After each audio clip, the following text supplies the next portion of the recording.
Are you looking for exciting resources to pep up your secondary history lessons? Well, here on Resource Review, we're evaluating 3 that might interest you. They are a website with a mix of historical activities and resources. Here's Harold with his army, and here is the Norman army. A website for pupils to create historical newspapers. And an online exhibition of Second World War art. Find out what our panel of experts think here on Resource Review.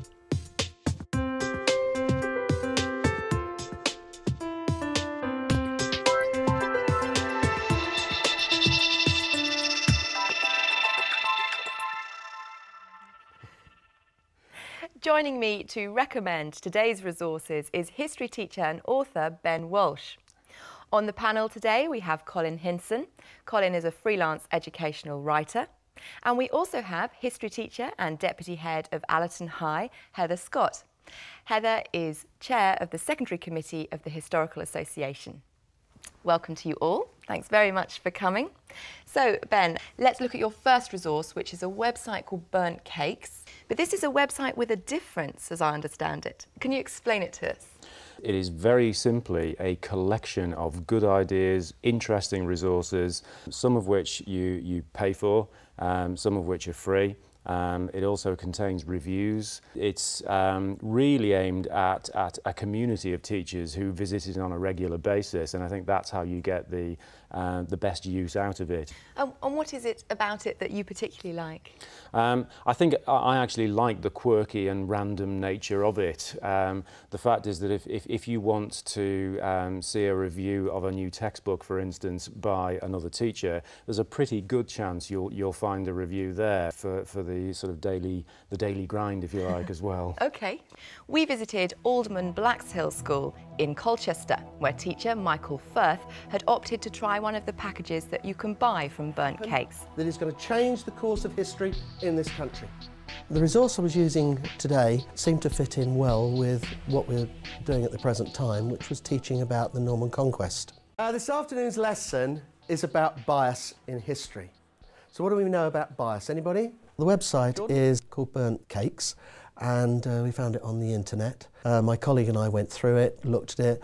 They got things available for Key Stage 3, and it was used basically as a means of refreshing their memory. We had gone through the run-up to the Battle of Hastings before, and we could then go on to look at the main exercise, which was the bias.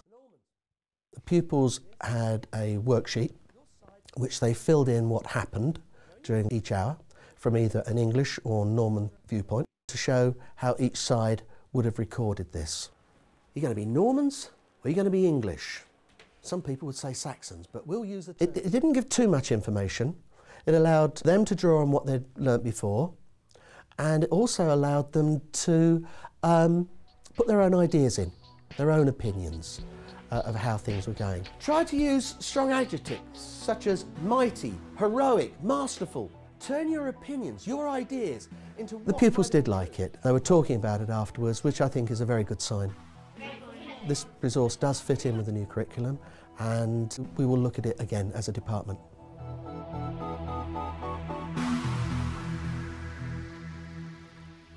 Well, Ben, in the clip there we saw just one package that's available from Burnt Cakes in use. How well does that reflect the quality of the site overall, do you think? And I actually think it reflects it very well. There are resources to purchase and there are free resources as well. What Burnt Cakes is really pushing is what we refer to as CPD, continuing professional development. You know, we're talking about a resource that actually makes a teacher who's already good even better. Well, Heather, is this the holy grail of history resources? I think it's a fantastic mix. I really like the way that it's an eclectic mix of loads of different things. And as Ben said right at the beginning, it's not in particular categories. So I think the key for using it in the classroom is to keep visiting the website and see what's there, because there are so many new things all the time. Colin, how easy do you think it is for teachers to keep coming back to a resource, finding new things on it? I mean, is it user-friendly enough for them? Yeah, well, I found it fairly easy to navigate, yes. And the things I liked about this, with the resources that are available on there, a lot of them are available, downloadable as Word documents or PowerPoint. Now, that's a good thing, because it means that the teacher can then personalise those particular resources, and for that I thought this was a good resource. So it sounds like it has a lot of flexibility, which Definitely. is one of its strengths. Yeah. And who really is going to get the most out of this? I think it's the teacher who is looking for some extra ideas, a little bit of an edge, something to change the way something is taught, perhaps just trying out something new. And above all, somebody who's going to devote the energy to visiting it regularly. OK, well, thank you all very much. Now let's move on to Ben's second choice of resource. And you could describe this as a bit of a headline grabber. It's another website. Can you describe it to us? Well, it's called Headline History, and it's produced from a government initiative, the Culture Online. We have essentially a newsroom simulation. It's a resource designed to help students to produce a newspaper article or front page based around different historical situations in different time periods. It's very visual, it's very animated, there are lots of friendly faces that keep popping up, there's lots of audio in there as well as visual material, and there's quite a good structure and framework to allow students to actually put together this news report. Well, let's go now to our reporter at Mill Hill County School, history teacher Ellie Dixon, and see if this resource is making headlines there.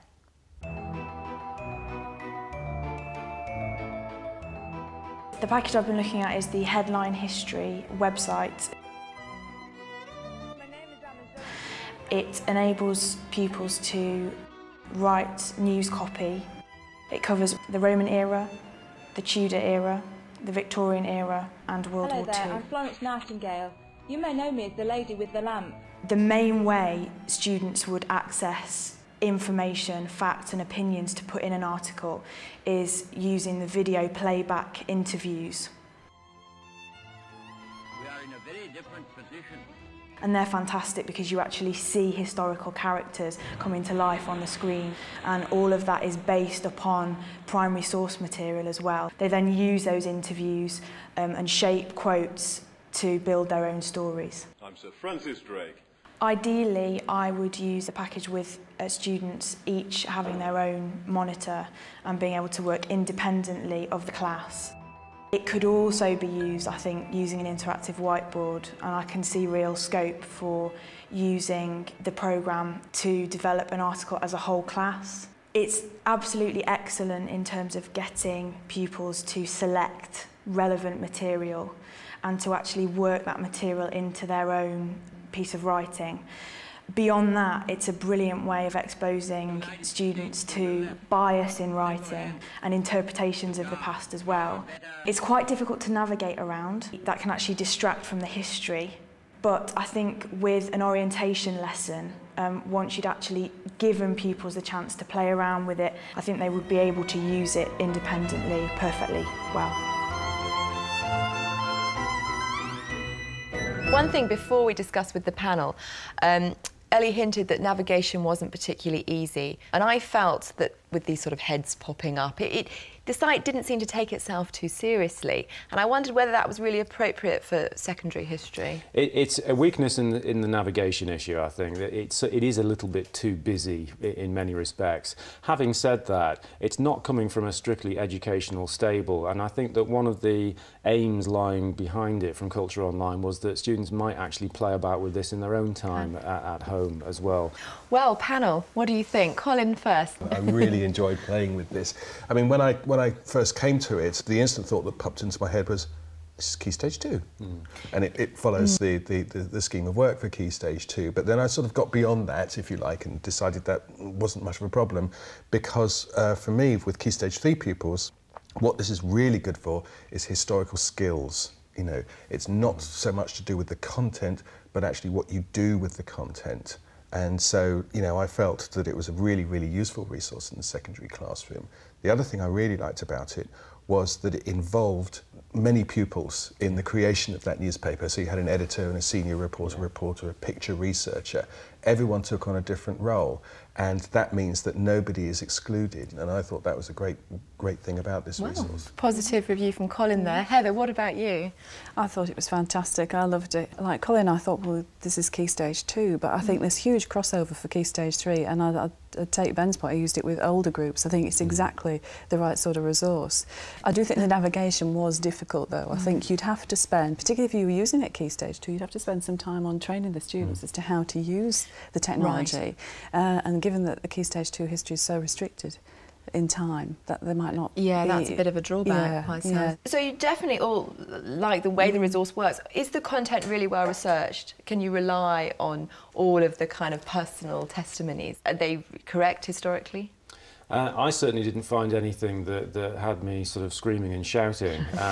They're not... I suppose if you wanted to quibble, you could suggest that they are presented as though they are genuine historical sort of sources, but in fact, in most cases, they're not, although the archive film obviously is. Well, I'm afraid we have to move on now to our third resource for the day. And Ben, this sounds like a bit of a hidden gem. What is this resource? It's one of the exhibitions that lurks within the website of the National Archives, formerly the Public Record Office. Right. And here we have a fantastic collection of material from the Ministry of Information. Perhaps because we're British, we didn't call it the Ministry of Propaganda. The exhibition is called The Art of War. And it's called The Art of War because it's largely cartoon and similar sort of imagery designed to sort of perform particular purposes to support the war effort. There's also a film archive in there as well, including the delightful More Eggs, which involves a talking chicken. And I think I'll say no more about that, just to intrigue the watcher to try and go and investigate it for themselves. Go and see what Ben's talking about. But did you like this resource, Heather? I did, yes. When I first went to it, it's something I hadn't come across before, and I spent a lot of time on websites, but I hadn't found it, and I thought it was fascinating the way you could go into the Valour page and you could go in and find out why people had won medals for what particular act of bravery, and I think I could see that in a classroom, that you could then say, right, go and divide into groups of 3 and go and research this, tell me why this person won this medal, come back and tell us. Colin, what caught your eye about this resource? The thing that I really liked about it was that, again, this is a resource that can be used with historical skills. Again, it's less to do with content and more to do with skills. It is propaganda, after all, you know, although it's not actually portrayed as that. It's the Ministry of Information, as you said, which is an interesting choice of words that should be picked up by the teacher anyway when discussing this kind of thing. Again, it wasn't specifically designed for teachers, it's very much for the general public, but clearly it's a potential goldmine for teachers. Great. The other thing is, because it all belongs to the National Archives, it is, within reason, free to use in any way you see fit. Right. And I think you also have the other added advantage that we have, for most of the images there, we have really quite a good provenance. And one of the things I found interesting is that some of these were draft materials that were never published. Wow. Didn't make it past the sort of the approval process. Now that, for me, is a ready-made activity. You know, you can say to your students, okay, here are 4 or 5 of these things. Shall we approve them? You be the censor. Well, I'm afraid that's all we've got time for today. But just to recap, the 3 resources that we looked at are the Burnt Cakes website from Burnt Cakes, Headline History from Northcliffe Electronic Publishing Limited, and finally, The Art of War from the National Archives. For more information about all of the resources that we've talked about today, go to our website. It's teachers.tv/resource review. Or if you want to, email us, resourcereview@teachers.tv. A very big thank you to our panel, to Ben, to Heather and to Colin. Thank you for joining us. We'll see you next time on Resource Review. Bye-bye.